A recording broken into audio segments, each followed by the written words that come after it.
वंशी विभूषितकरान्नवनीरदाभात् पीताम्बरादरुणबिम्बफलाधरोष्ठात् पूर्णेन्दुसुन्दरमुखात् दर्वेन्द्रनेत्रा कृष्णात् परं किमपि ता त्वमहं न जाने। बोल भक्तवत्सल भगवान की जय हो, राघवेंद्र सरकार की जय हो। परम मंगलमय परात्पर अखंड कोटि ब्रह्मांड नायक जगत नियंता जगताधार श्री बालकृष्ण लाल की वांगमयी प्रतिमूर्ति श्री राधा रानी वृषभानु दुलारी कीर्ति किशोरी के चरणों में इस दास का बारंबार प्रणाम, गुरुदेव के चरणों में बारंबार प्रणाम, मात्र पितृ चरण के कमलों में बारंबार इस दास का प्रणाम। छोटे भाई बड़े भाइयों को राधे राधे। आज आप सबके समक्ष सुयश त्रिपाठी उर्फ राम बाबा पितृपक्ष है क्या, पितृपक्ष का महोत्सव है क्या और पितृपक्ष में हमें करना क्या चाहिए। पितृपक्ष हमारे पितरों के लिए है, हमारे पूर्वजों के लिए है, और पितृपक्ष में हम अपने पूर्वजों को अगर जल देते हैं, तिलांजलि देते हैं, पिंडदान करते हैं तो उन्हें प्राप्त होता है। ना कि अगर एक बार आप जगन्नाथपुरी या चारों धाम का भ्रमण कर लिए उसके बाद कहते हैं कि प्रभु हमने सब कुछ भ्रमण कर रखा, कैसे अब उनको जल दे सकते, हमने तुमको पिंडदान दे दिया। नहीं, यह गलत बात है। जिस प्रकार से आप सोचिए, सोचने वाला ये विषय है कि पितृपक्ष का महोत्सव अगर अपने पुत्र का जन्म मनाते हैं, जन्मदिन मनाते हैं तो उसमें लाखों करोड़ों का खर्च करते और अपने पितरों के नाम पर कहते हैं हमने तो एक बार चारों धाम का भ्रमण कर लिया है। यह गलत बात है।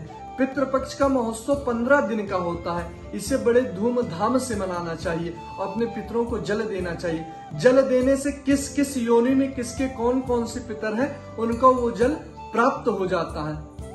जरूरी नहीं है कि हमारे पितृ गोलोक वासिनी होने के बाद भगवान के पाद पद्मों में उनको स्थान मिला हो, बैकुंठ में मिला हो, शिवलोक में मिला हो, जरूरी नहीं है।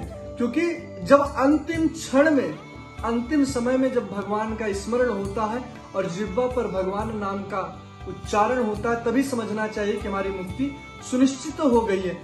अगर हम अपने पितरों को जल देते हैं, वो किसी भी योनि में हो, वह जल उनको प्राप्त होता है, योनि से मुक्त होते हैं। और मान लीजिए कि हमारे पितर पूर्वज लोग भगवान के बैकुंठ में हैं, अगर तब भी हम भगवान अपने पितरों के नाम पर जल देते हैं, तिलांजलि करते हैं, तर्पण करते हैं, पिंडदान देते हैं, तो वह जल हमारे भगवान राघवेंद्र सरकार को, कन्हैया को प्राप्त होता है।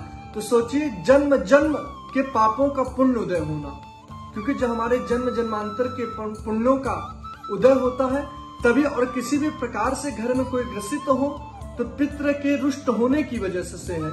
अगर पुत्र अनेक प्रकार से बाधाओं से उत्पन्न है, पुत्र के शरीर में अनेक प्रकार की पीड़ाएं हैं, स्वास्थ्य अनुकूल है, तो समझ लेना चाहिए कि घर में तो हमारे पितृ रुष्ट हैं। घर में धन ना आ रहा हो तब भी समझना चाहिए कि हमारे पितृ रुष्ट। अगर हम अपने पितरों को जल देते हैं तो हमारा कल्याण सुनिश्चित हो जाता है। एक बार राघवेंद्र सरकार अपनी पत्नी सीता जी को ढूंढते हुए जब वन में गए हैं तो जटायु को देखा है, और जटायु को देखा तो जटायु जी अचेत अवस्था में पड़े हुए थे।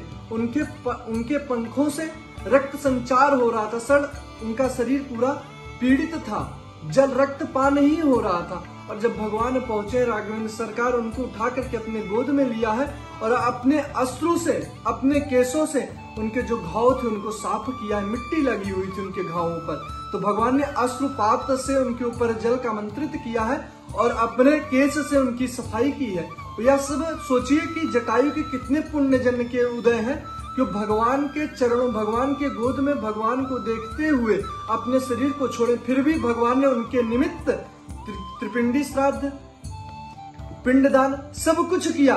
क्या जरूरत था भगवान को उनके निमित्त कुछ करने का।